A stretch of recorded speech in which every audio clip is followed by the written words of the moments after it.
하나님의 말씀 고린도 후서 10장 1절에서 11절의 말씀입니다. 고린도 후서 10장 1절에서 11절의 말씀 우리 한 목소리로 같이 읽도록 하겠습니다. 시작. 너희를 대면하면 유순하고 떠나 있으면 너희에 대하여 담대한 나 바울은 이제 그리스도의 온유와 관용으로 친히 너희를 권하고 또한 우리를 육신에 따라 행하는 자로 여기는 자들에 대하여 내가 담대히 대하는 것 같이 너희와 함께 있을 때 나로 하여금 이 담대한 태도로 대하지 않게 하기를 구하노라.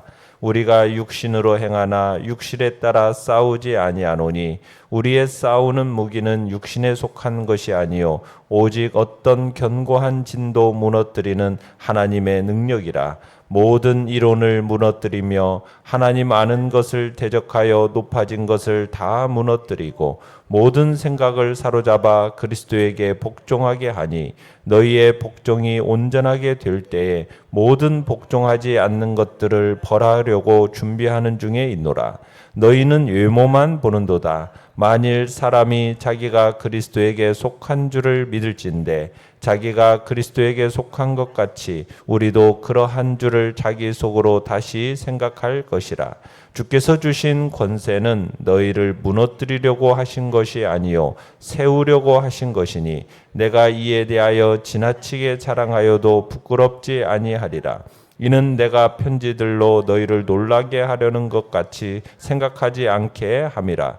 그들의 말이 그의 편지들은 무게가 있고 힘이 있으나 그가 몸으로 대할 때는 약하고 그 말도 시원하지 않다 하니 이런 사람은 우리가 떠나 있을 때 편지들로 말하는 것과 함께 있을 때 행하는 일이 같은 것임을 알지라. 아멘.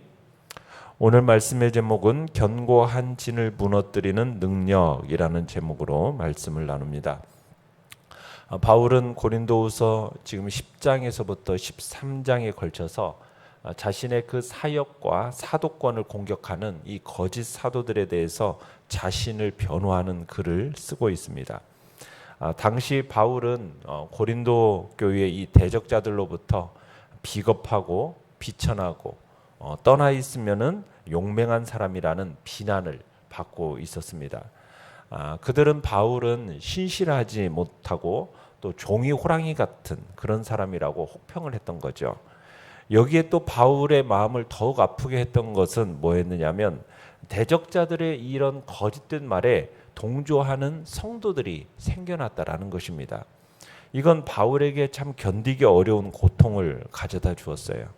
왜냐하면 참으로 이 고린도 교회를 세움에 있어서 해산한 것 같은 그런 수고로 세워졌고 또 온갖 정성을 기울여서 목회했던 교회거든요. 그런데 이런 고린도 교회 성도들이 대적자들의 이 거짓말에 속아 넘어가서 자신에게 등을 돌린다라는 것을 볼고 또 말도 안 되는 비난을 퍼붓는 것이 심적인 고통이 얼마나 컸겠습니까? 그러나 오늘 1절에 보면은 이렇게 그럼에도 불구하고 바울은 고린도 성도들을 향해서 어떻게 권면하고 있습니까? 나 바울은 하면서 이제 그리스도의 온유와 관용으로 대하고 있음을 권고하고 있음을 보게 됩니다. 자, 내용과 설문제 1번을 보시면 바울의 대적 반대자들은 바울을 어떻게 비난하고 있습니까? 자, 10절을 보시면은 그들의 말이 이건 이제 바울에 대한 대적자들의 논지입니다. 뭐라고 얘기하고 있습니까? 그의 편지들은 무게가 있고 힘이 있으나 그가 몸으로 대할 때는 약하고 그 말도 시원하지 않다. 이렇게 얘기하고 있죠. 이건 이제 바울의 사도됨을 부정하는 이유로 그들이 제시하는 건데요. 그들이 직접적으로 바울을 비난한 것은 두 가지입니다. 하나는 뭐예요? 신체적인 부분이고 그리고 신체적으로 볼품이 없다라는 것하고 또 한 가지는 뭐냐면은 말이 시원치 않다라는 겁니다. 몸으로 대할 때는 약하고 말도 시원치 않다.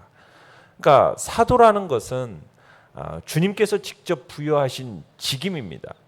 그런데도 불구하고 그것을 부인하기 위한 논지로서 뭐에 대해서 얘기하냐면 직임받은 사람의 외모 그리고 언변 지금 이것을 얘기하고 있는 거예요. 외모라는 것은 바울에 대해서는 정확하게 어떤 모습이다라고 나와 있지는 않은데 이렇게 이제 보통은 보고 있어요. 짝달막한 키에, 그 다음에 대머리에, 일자로 맞붙은 눈썹에, 또 매부리 코에 안짱다리였다. 참 이렇게 이제 외모를 보통 이렇게 얘기하는데, 자 이런 외모만을 생각해 보면은 겉모습이 보고 판단하기를 좋아하는 경향이 있는 사람들에게 있어서는 그런 모습이 굉장히 사람에게 신뢰를 주기가 어려운 겁니다. 그래서 고린도 성도들이 이 바울의 사도권을 부정하는 그런 사람들에게 혹하게 된 거죠. 또 다른 한편으로서는 언변에 대해서 얘기를 합니다. 바울의 언변이 그리 형편없는 사람은 아니었어요. 근데 이 대적자들이 지금 바울이 고린도 성도들을 가르칠 때 어떤 환상이나 방언이나 통역이나 치유나 이런 식의 어떤 신비적인 수단을 통해서 가르치지 않고 이제 어떻게 바울은 어떻게 보면 교리적인 그런 내용으로 가르치는 이걸 트집 잡아서 언변이 시원치 않다라는 공격을 한 것입니다. 7절을 보시면은 이렇게 되어 있죠. 너희는 외모만 보는도다 이렇게 표현하고 있어요. 그러니까 고린도 성도들에게 지금 외모만 본다라고 지적을 합니다. 그러니까 거짓 사도들에게 속아 넘어가서 지금 바울의 사도성을 부인하게 된 원인이 외모로 사람들을 판단하기 때문이라는 거예요. 여기는 강한 책망의 의미가 지금 내포되어 있는 겁니다. 그래서 바울은 자신을 비난하는 사람들을 향해서 8절에서 간절히 7절에서 간절히 호소하는 내용이 뭡니까? 만일 사람이 자기가 그리스도에게 속한 줄을 믿을진데 자기가 그리스도에게 속한 것 같이 우리도 그러한 줄을 자기 속으로 다시 생각할 거라. 이게 무슨 얘기입니까? 만약 자기가 그리스도에 속한 사람이라고 생각한다면 바울 자신에 대해서도 그리스도에 속한 사람으로 여겨달라고 지금 간곡하게 호소하고 있는 겁니다. 지금 바울이 어떤 사람입니까? 고린도 교회의 설립자이지 않습니까? 1년 반 동안이나 고린도 성도들을 말씀으로 양육했던 사람이에요. 근데 그가 지금 제발 부탁이니 나도 너희와 똑같은 성도로 좀 봐달라. 지금 이런 식으로까지 부탁하고 있다라는 얘기입니다. 자, 내용 관찰 문제 2번입니다. 4절에 나타난 견고한 진은 무엇을 가리킵니까? 그리고 그것을 무너뜨리는 우리의 무기는 무엇입니까? 자, 4절에 나타난 견고한 진이라는 것은 4절 끝에 보면은 모든 이론을 무너뜨리며 라고 해서 이 모든 이론과 5절에 보면 하나님을 아는 것을 대적하여 높아진 것을 다 무너뜨리고 해서 이 하나님을 아는 것을 대적하여 높아진 것이고요. 그리고 모든 생각을 사로잡아 그리스도에게 복종케 하게 한다는 모든 생각을 가리키는 겁니다. 자, 그러니까 바울은 지금 우리가 가진 이 영적 무기가 이런 견고한 진을 무너뜨릴 수 있다. 지금 이것을 지금 그만큼 강력한 거라고 얘기를 하는데요. 이 견고한 진이라는 말이 암시하고 있는 내용이 뭐겠어요? 지금 우리의 영적 공격 목표물이요 결코 호락호락하지 않다라는 겁니다. 이 견고한 진을 쌓은 자가 누굽니까? 바로 사탄이죠. 교만해져 가지고 하나님의 자리를 탐하다가 하늘에서 떨어진 사탄. 그러니까 사탄은 비록 하늘에서 떨어진 존재이기는 하지만 공중의 권세 잡은 자, 흑암의 권세를 가진 자, 이런 자예요.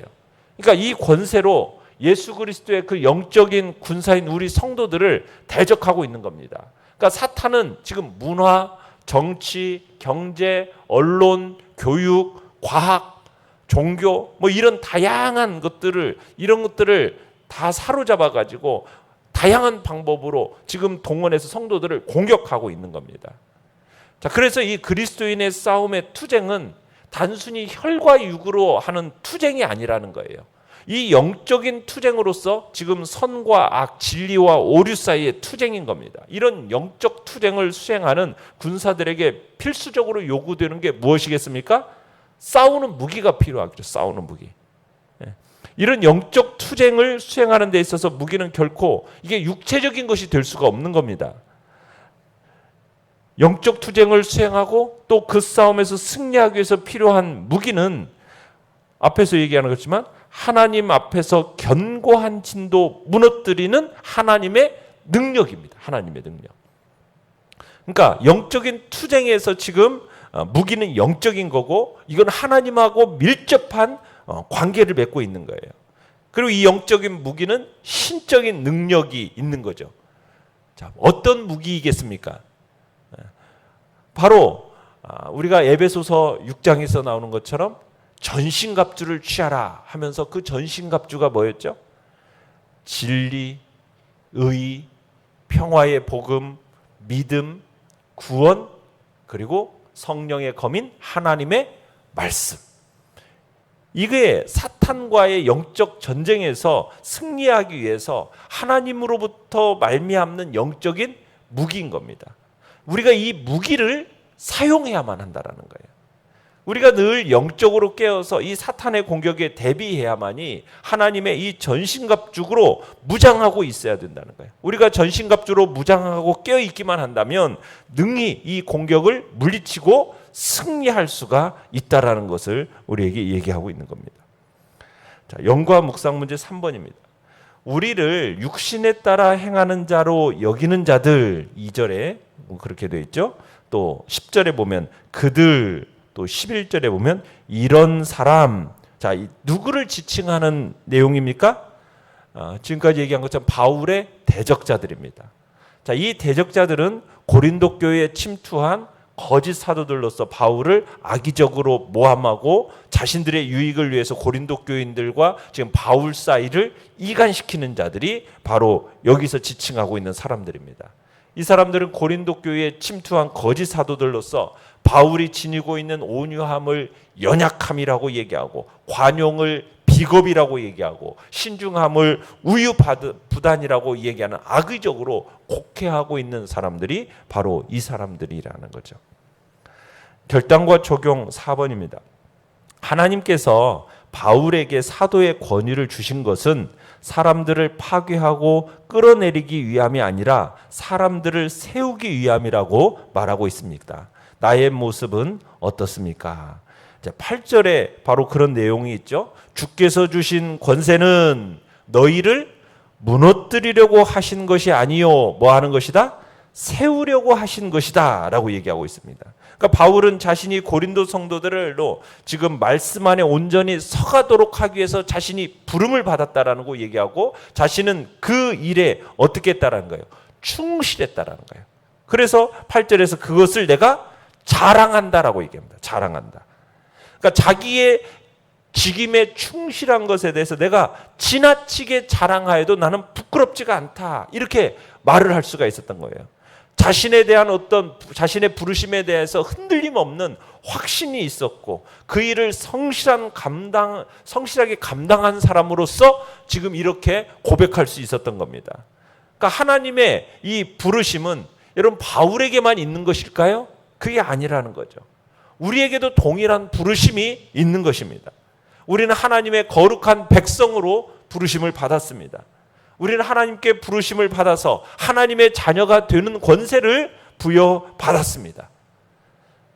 사도의 권위를 부여받은 바울처럼 우리도 동일한 권세와 권위를 부여받은 존재들입니다.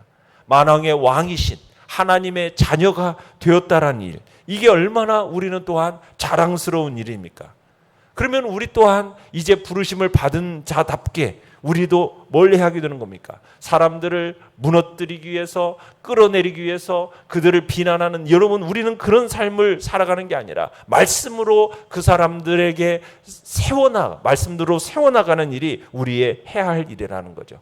그리고 우리의 자랑이라는 것도 우리가 그렇게 성실하게 해나간 것을 자랑하게 되는 겁니다. 우리는 하나님의 자녀가 됨을 또 자랑해야 되는 것이고 다른 사람들로 하여금 하나님의 자녀가 되고 싶어 하는 그런 마음을 갖도록 우리가 하는 것이 바로 유익한 일인 겁니다. 우리가 사람들 앞에서 정말 우리 자신이 누구인지, 우리 자신에 대한 부르심에 대한 확신이 분명히 있어야 됩니다. 나는 하나님의 자녀다.